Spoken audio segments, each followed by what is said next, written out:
This painting was one that I did over Christmas.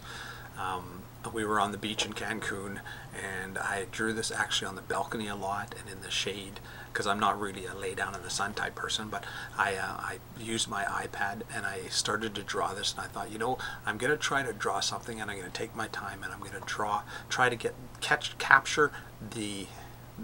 cat who's in the morning sitting by itself,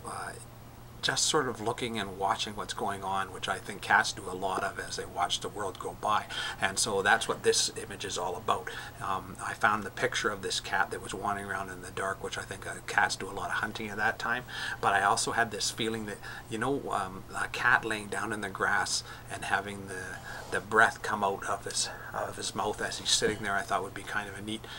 thing to try to capture, and try to capture that mystique or that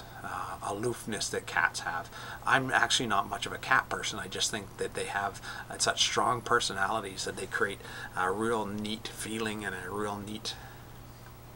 emotion as you look at them, and that's the reason why I did this cat over Christmas. Now, from start to finish, I bet you I spent about 30 hours drawing this cat, and so I spent a lot of time on the eyes. I spent a lot of time trying to get the hair in place in the right spot. I spent a lot of time trying to create the grass, so because the grass was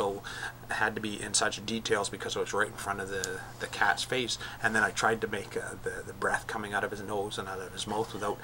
eliminating too much of the cat. So I spent a lot of time creating a cat and then covered up with grass, and then I covered up a lot of the other rest of the face with smoke, or with the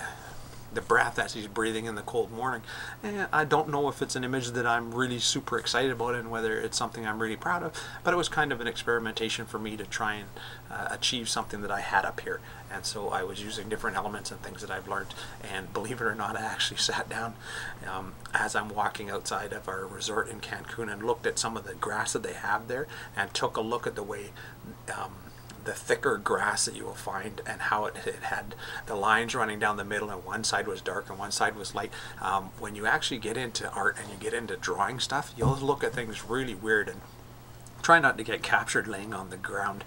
looking at grass and trying to figure out what grass looks like. People think you're very strange, but it is an actual exercise that you'll start to go through, where as you draw things, you'll try and find images on the internet, or you'll actually go look at things in real life to try and figure out what's the best way to draw it and make it look real.